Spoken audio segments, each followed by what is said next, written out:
Hi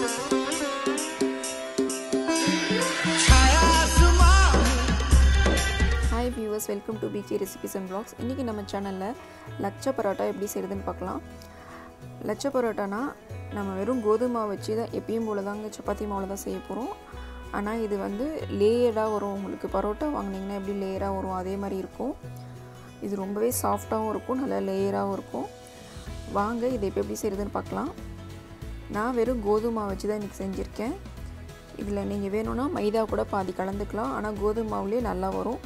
நம்ம எப்பயும் சப்பாத்திக்கு மாவு பிசைகிற மாதிரி நெய் சேர்த்து சப்பாத்தி மாவு பிசைஞ்சு ஒரு 15 நிமிஷம் மாவை ஊற வச்சுடுங்க.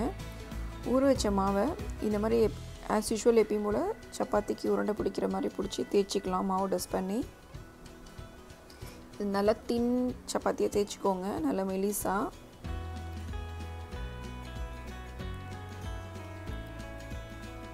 நம்ம யூஷுவலாக சப்பாத்தி சாப்பிட்றதுக்கு இந்த மாதிரி செஞ்சு சாப்பிட்டு பாருங்கள், ரொம்பவே நல்லாயிருக்கும். இப்போ நம்ம தேய்ச்ச சப்பாத்தி மேலே ஒரு அரை டீஸ்பூன் நெய் நல்லா தடவி விட்டுருங்க ஒரு சைடு. அதுக்கு மேலே கொஞ்சமாக கோதுமாவே தூவிட்டு இந்த மாதிரி ஒரு கட்டர் வச்சு இந்த மாதிரி உள் பக்கமாக நமக்கு அதை வந்து இந்த மாதிரி கீறி விடணும். அதாவது அது ஃபுல்லாக வெட்டிடாதீங்க. இந்த லச்சா பரோட்டா வந்து 3-4 மாடலில் நம்ம வந்து ரோல் பண்ண முடியும். இது வந்து ஃபஸ்ட்டு மாடல். நான் இன்றைக்கி 2 மாடல் உங்கள்கிட்ட செஞ்சு காமிச்சிருக்கேன். இந்த மாதிரி இன்சைட் மட்டும் கட் பண்ணிவிட்டு இப்போ இதை அப்படியே நம்ம சின்ன வயசில் ஃபேன் ரோல் பண்ணுவோம்ல அதே மாதிரி ரோல் பண்ணி இப்போ இதை அப்படியே மெலிசாக தேய்க்க வேண்டியது தான். பாருங்கள் இது எவ்வளோ லேயராக வந்திருக்கு. இது எல்லாமே அப்படியே நமக்கு ஒவ்வொரு லேயராக வரும். நம்ம அந்த எவ்வளோ மெலிசாக வெட்டுறோமோ அந்த ஒவ்வொரு இதுவும் கோடும் ரொம்ப அழுத்தி தேய்க்காமல் நல்லா லைட்டாக ஸ்லோவாக தேய்ங்க.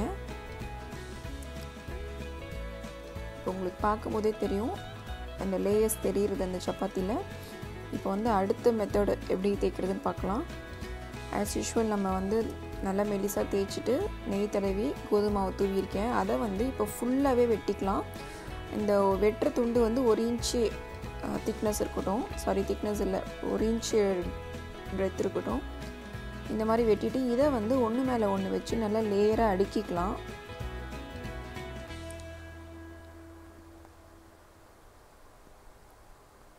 இந்த மாதிரி அடுக்கிட்டு பாருங்கள் இப்போ எல்லாத்தையும் சேர்த்து ஒன்றா ஒரு வீல் மாதிரி நம்ம ரோல் பண்ணிகிட்டே வர வேண்டியது தான். நல்லா டைட்டாக ரோல் பண்ணிவிட்டு நீங்கள் மறுபடியும் கொஞ்சம் கோதுமாவை தூவி நீங்கள் வந்து மெலிசாக தேய்க்க வேண்டியதான். பாருங்கள் இதுவும் அவ்வளோ அழகாக வந்திருக்கு. இதுவும் இப்போ வந்து எவ்வளோ உங்களுக்கு அந்த வீல் வருதோ அந்த அளவுக்கு அந்த லேயர் வரும் உங்களுக்கு. இது வந்து மெத்தட் 2. இது இல்லாமல் நீங்கள் வந்து புக் ஃபோல்டு மாடல்லையும் ஒரு 4-5 தடவைக்கு மேலே ஃபோல்டு பண்ணி தேய்க்கலாம். அதுவுமே லேயராக வரும். ஆனால் அதை விட இந்த 2 மாடலும் உங்களுக்கு நல்ல லேயர் கொடுக்கும் லச்சா பரோட்டாக்கு. இந்த மாதிரி தேய்ச்சிட்டு ஒரு தோசைக்கல் வந்து நீங்கள் ஹீட் பண்ணிவிட்டு இதை வந்து